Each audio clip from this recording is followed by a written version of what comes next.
Hey guys, this is Joe with Rockets and Rec. I'm an engineer that loves airsoft and rockets. Today we're going to be talking about whether or not airsoft grenade launchers, and paintball is safe and what does safety even mean. So, first thing we're going to talk about is the kinetic energy. Essentially, the likelihood of you sustaining a head injury or a concussion from absorbing the impact of a particular projectile to your head, a full absorption of that energy, your brain rocking back and forth inside of your head. Is it going to be a mild concussion, a regular concussion, or lethal? What do these different rounds rank as far as the likelihood of a concussion? We've included in here some lethal and some possibly lethal rounds just to give you an idea of at what point does death begin to occur. So, kinetic energy, and then we'll talk about the pain factor next, which is the likelihood of a particular projectile or round going through you or just damaging your skin or just a little bit of bruising. Now, for a Nerf bullet, the amount of joules or kinetic energy, the mass times velocity squared over 2, amount of joules in a Nerf bullet is around 0.3. So as far as kinetic energy goes, you're way below the requirements to begin getting a mild concussion. For a baseball actually takes you well into the lethal range. A baseball, when hit from a bat, you're looking at around 95 to 150. So, well within the lethal range, and there have been instances of people dying from a baseball. So, next up is a regular airsoft BB, and these are ranked from the lowest pain factor to the highest. So, stay tuned for our next video to see that. A regular airsoft BB is only 1 joule. So as far as concussions go, absorbing an impact to your head, you're not going to get a concussion from an airsoft BB. Paintball, on the other hand, a paintball is around 11. So at point blank range, as soon as a typical paintball comes out of the gun barrel, if your head is right there, there is a possibility that you will get a mild concussion.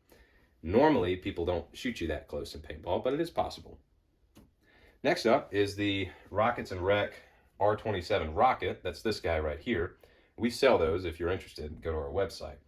The amount of joules I cannot reveal without giving away too much intellectual property, but it is far, far lower than the 80 range. It is definitely not 80 in the possibly lethal range. And you might laugh, but you cannot say the same for airsoft grenade launchers. They're actually fairly dangerous. But we'll get there in a second. An airsoft sniper BB, they're typically a little heavier, up to twice as heavy as regular airsoft BBs, and they're traveling faster. So mass times velocity squared over 2, you're looking at around 2 joules. If you're at the end of a airsoft sniper barrel and shot at point blank range with 2 joules, you're still well below the mild concussion range. So that's going to draw blood for sure if you've experienced it. I'm sorry. We'll talk about that in the pain factor video. But for now, not in the concussion range. For an airsoft grenade launcher, typical amount of joules in an airsoft grenade that's coming from one of those 40 millimeter launchers is actually 105. If someone was shooting one of those into a window and it was close enough to where the velocity of the grenade hadn't dropped any, and your head pops up, if you absorb that to your head, it is possibly lethal. That's why websites like Tag In make you get a certification and give you a bunch of safety requirements in order to even use their rounds. So 105 joules, you're in the lethal range. Airsoft is actually dangerous at that point, and you really need to be careful with this kind of projectile. As far as our airsoft rocket, that's why we designed it the way that we did, was so that it was not in the lethal range. Now, a golf ball, there's a decent amount of people that have died from golf balls, and that's because a golf ball, when hit by someone who's pretty good at golf, not low talent, but high talent, with the driver, you're at around 130. So there have been several instances where people have died from a golf ball being hit. And that's being hit in the head, and it causes enough brain damage to actually kill some people. Now, we will enter into the lethal range. These are, there's some riot control rubber bullets that are mildly lethal. They call it less than lethal or less lethal. And then we have some actual lethal rounds that are designed to take the life of living beings.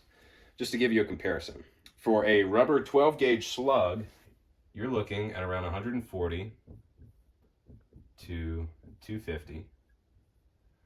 well within the lethal range if I'm taken to the head. For a 22 long rifle, it's actually not that heavy of a round, but it's traveling so fast that the amount of joules is 180. For a 9mm round, which is one of the most common rounds in the world, you will be absorbing 500 joules. And that is assuming that the thing doesn't go through you. Obviously, when you're in the deadly range and your pain factor is so high that it's going through your skin, you're not really worried about a concussion anymore. Pause the video, take a guess at what the Barrett 50 cal, what that round, how many joules are in that round. Just pause and drop a guess in the description. If you like physics and engineering, then by all means do some calculations and drop your guess before you watch. Okay, 19,000. You're at around 19,000. That's a lot of kinetic energy. Now, please stick around for our next video when we're going to talk about the pain factor and the likelihood of a particular projectile drawing blood. But for now, I hope, as far as concussions go and possible brain damage, that this was informative on what sort of risks you're taking when playing airsoft and paintball. Thanks for watching.